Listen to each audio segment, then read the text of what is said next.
somebody says here that I think it's flower. When I have your time. It says you have misplaced priority. That's my point. You don't get it. You don't get it. You've never been put in your place in this country. Flower, you and your ethnic group, they've never done it. Nigeria should have done it. That's what Britain, that's what the entire Europe, that's what Europe did to Germany.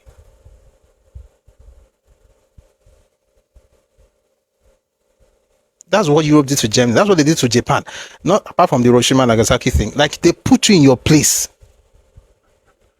Not all this nonsense, pampering, pandering. Are you okay? Are we all one Nigeria? We not one Nigeria. Do you hate me? I don't hate you. Are you a bigot? I'm a trigot. Are you a you got? All that rubbish question. They will keep everybody where they should be. You will now create a new order, not necessarily to keep people permanently down, but just to create order. And let me tell you something. I'm Yoruba. When we had our own crisis in the 11th century AD, what happened between the two main characters? We still talk about it every year in my hometown in Ife. Every year, how they fought, who won, what happened to this one, how the other changed. If you are a Yoruba person and you saw Yoruba history, wallahi, you will weep for what is happening in Nigeria and what we have been subjected to. Just a bunch of everybody just trying to understand what life is about. What happened? Odua got in the space. He changed the order of things. He banded the 13 communities together, fought with the person who was leading the Confederacy at the time. There was a war. They sacked those people, the Obatala and the rest. They moved out to Iditauko, and after a while, there was reconciliation with Prince Ojumo, and they settled the fight. They came back in, and they reordered the structure. But everybody knows who won and who lost. But because they were wise, our elders, they were not winners. They didn't do winner takes all. They now created a structure where today, if nobody tells you, we know. But even though we know, we still respect Obatala and Yoruba land in Ife Gonsef. Ni was in Obatala's shrine last week. They are having a festival for him. It's not to say, oh, you are down. No, you must be clear about who won, who lost, and there has to be an order that recognizes a new structure. And then you now bring them in. Not as people that will be shouting all over the place and saying, I'm better than you. No, as people that will be like, guy, you are here on the good graces of everybody here, not because you are. So what's happened to your flower is that you've never been told these things. So you don't think you lost the war. You're not understanding. Your parents left you with propaganda. That's your identity. You cannot have a conversation with an average person. They will switch to being victims. It doesn't matter who they are. They could be professors. I've read books by professors who are Igbos. It's a shame. And it's not my fault. It's not Nigeria's fault, to be clear. And I'm not saying this as someone who doesn't have compassion. Like, I understand the pain, but you can't put that on me. I'm not responsible for it. We can't have any basic. We can be talking about rice. It could be about beans. It could be anything. We could talk about puppies. The next thing is it because I am this? Shebi, they said there was no victor, no vanquished. I know the one that brought us back into Nigeria. What kind of rubbish is that? Nigerian history, everybody contributed their bit. I'm Yoruba. We also have our own fault. Nobody's holier than anybody. But nobody has any right in this country to be gloating.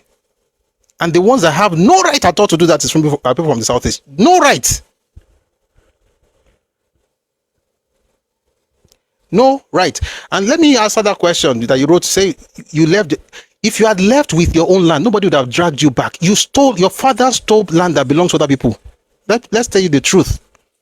You killed the minorities and stole their land and their resources. That's why Nigeria got into it. Who do you think you are? You were not hurting anything. People have to be telling these guys the truth. What kind of rubbish is? Look at what you write in the comment section. If you had left with your land, Nigeria would not bother. You were killing the minorities. Whether it was in Calabar, in Ogoja, in Rivers, in Abonema, in Degema, you even came to the Midwest and went to Sapele, to Ugeli, to Wari. You went to Benin. You even went to Okene in Kogi State and found your way into Ore in Ondo State. Just consuming nuisance all over the place. It's crazy. And just like clockwork, he wrote what I was expecting. Guys, look at the comment section and read what he wrote. It's the mindset of a victim. It's a perpetual thing. Like, you are condemned to have that mindset. It's a shame, by the way. Your fathers were stealing other people's resources, killing them for what they had. Ask people in River State. Talk to people in Bayelsa. Talk to people in Port Harcourt. I'm talking like this because of the rubbish you're writing in the comment section. So you need to hear this, and your parents or your friends or whatever, where you guys are coming from, you will watch this video and hear it. Before I say, you know what you wrote there? It has been a crime to be an Igbo since 1967 to 1970. He has to switch to being a victim. He will never acknowledge what they did to others. You saw it now. So it's a crime to be a rubbish word they collect. Identifying as Igbo from 67 to 70 was a death sentence. He just moved to that victimhood again. It's reflex. It's nature. I literally just told you what happened to minorities in the hands of your fathers, but just went to being a victim. You don't know. Ogunjanyo. Me very sorrow because if you let's just read the one that we can read, because let me tell you something. The reason I've been sounding the way I've been sounding since beginnings, the reason I've been reading, I was jumping all over the place. Even me, I know that I wasn't enjoying it the way I used to enjoy reading straight. I was going up and down because I didn't want to get to this point. Nigeria's history, the destruction of this country, government has to talk about it. People have to know what they did, what their fathers did. And guess what? We are being respectful, but you still come and show that you see what they did to us. I don't care what they did to you, as long as you don't care what you did to others.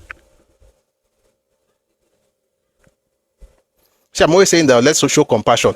What's the essence of compassion to a person who is blackmailing you and who will never accept responsibility for what he did to others? Since that 67 nonsense that I write in the comment section, have they stopped you from going to universities in Nigeria? Are you not all over the country? Are you not selling and trading all over the place? Is anybody chasing you out of Nigeria? And you have not stopped disturbing us for 56 years. You want to leave. Leave. Oh, you're a bigot. You are not serious. You say you want to leave. We say leave. Then you say we are bigots. You can't talk. Guys, have we not been respectful enough?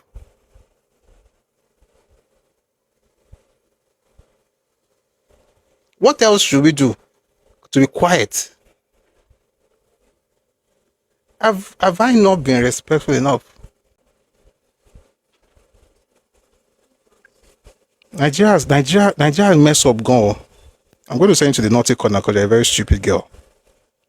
Nigeria messed up.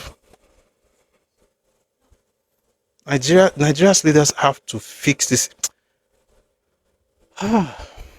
You guys are fighting. I mean, let me tell you something. Yoruba person, we're not taught anything. So we're like tabula rasa. We didn't even know jack. I was talking to an elderly person over the weekend. This man is a politician. He's been in town. He's been around for a very long time. Like I said yesterday, that if I mention his name, you will know. This man, even though their family was involved, he did not know. Why? Because Yoruba people just felt like PTSD. Then they don't want to pass on. No, don't tell me to ignore them, please. This is part of it. Please, I know what I'm doing. They don't want to pass on that pain. Since morning, I did not respond to it. I've been here since morning. I didn't respond to anything. You didn't say well done. Now that I'm responding, you're telling me I shouldn't have responded. Trust me, when it's time for me to respond, I will respond. And I'm not being distracted. This is part of this session. Ejo. I'm a human being. I mean, there's only so much I can take. I can't be surrounded by fools. And every day so let's just be gentle. Guys, am I not gentle enough? What else do you guys want? Do you know how many things I've skipped in my reading? Because there's something you go and read, just go and look for one people around you and say, Oga, come and see what your father did. But no matter what you do, these people they are condemned to being victims. All right. We are done with that session. Flower, I hope you have gotten your answer now. God bless you. And Vivian too. God bless you, but you're going to suffer for the thing you're writing in the comment section, because you can't be this stupid and pass it on to your children. So you have to God has to show you why you shouldn't behave the way you're behaving, so you don't pass it on. And then it will show you mercy. All right. Let's go back to the book.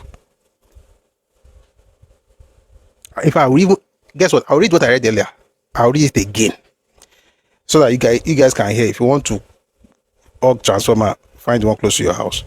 In discussions with us here over weekend, the Sumo Acting High Commissioner has appeared shattered by events. I'm going to jump to the part I really want to talk about. Mutiny was, in Ogundekwe's view, no flash in the pan, but a carefully organized plot. He does not think Okafor capable of having mounted it and believes other more senior people have been behind it with or without Ghanaian backing. But more generally, he shares our feelings that basic reason was ambition and impatience of junior Igbo officers, anxious both to hustle their seniors off the stage and to have a go at the North.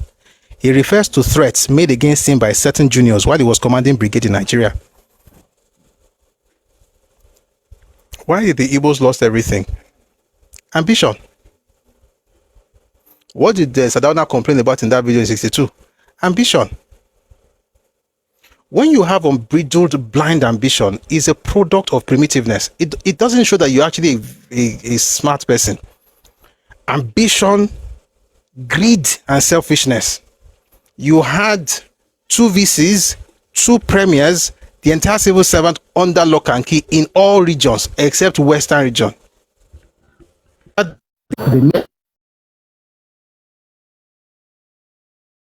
Diplomats, 2 VCs, UI and Unilag, 2 but no, you didn't have executive power and you wanted it.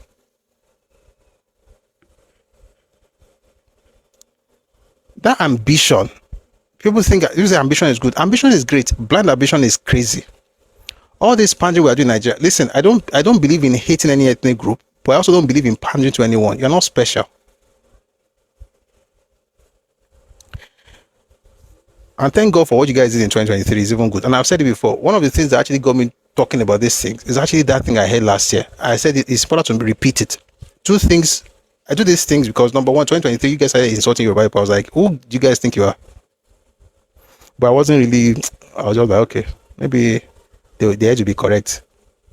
But I used to tell people, just because she insulted Fulani, don't do it to Yoruba people. You will hear your father's story. But you know what? No big deal. Until when Igbo leaders said what they said last year, they demanded 10 trillion naira in reparations. Oh boy, I was angry. You should have your generations paying Nigeria forever. 10 trillion. Who will pay 10 trillion naira? The people you killed in the oil producing states. I mean, we make most money from oil in Nigeria now, most of the revenue. So the people, you remember that the people in those oil areas were killed by Igbos. So you now take their money to pay Igbos reparations. Somebody says, so without 2023, you would have left us to continue our ignorance. In Kokoloma fan Koko. Kokoloma fan Koko. Àsìkò àti gba ní ìgbà t'Ọlọ́run bá ní kí wọ́n jáde náà ni. Okay, nǹkan kan ṣẹlẹ̀ bí wà lọ sọ̀rọ̀ bí. But even then, I wasn't even so. That 10 trillion naira thing actually touched me somehow. When they said Nigeria has to pay them 10 trillion, I was like, what? And if you read Matthias Ankuka's book, Witness to Justice, he was talking about how they were asking for 8.6 trillion naira in year 2000 during the Oputa panel. In about 20-something years, they have shifted it to 10 trillion naira. What would they say when my children come around? What have your people said in the last 20-something years? Nothing. Good people, great nation. This is not how to live. 10 trillion. Next time you hear 20 trillion. Before you know it, Kuku give us the country because you did us wrong. Nobody owes Igbo's apologies in Nigeria. Nobody. Compassion, yes. Respect, yes. Love, yes. Apologies, never. You need apology. Go and wake Ojuku.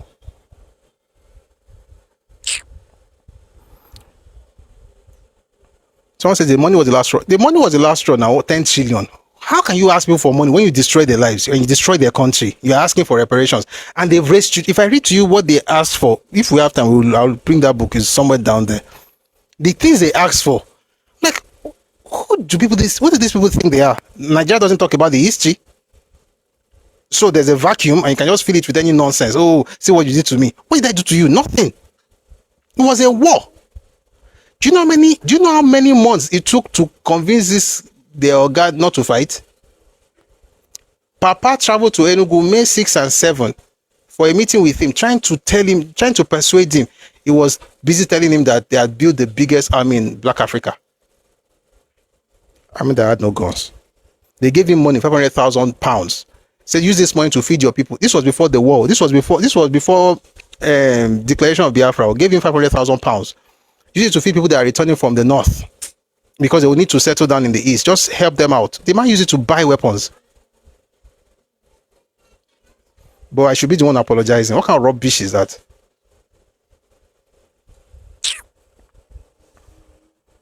Oh boy, you guys should not have written that nonsense in the comment section. Oh, you know what? All this gentleman thing, I think you don't even like it.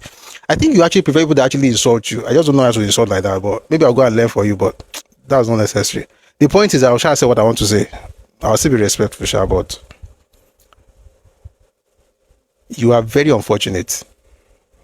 I won't say more than that. But may God have mercy on all of us, and especially you guys. What was I?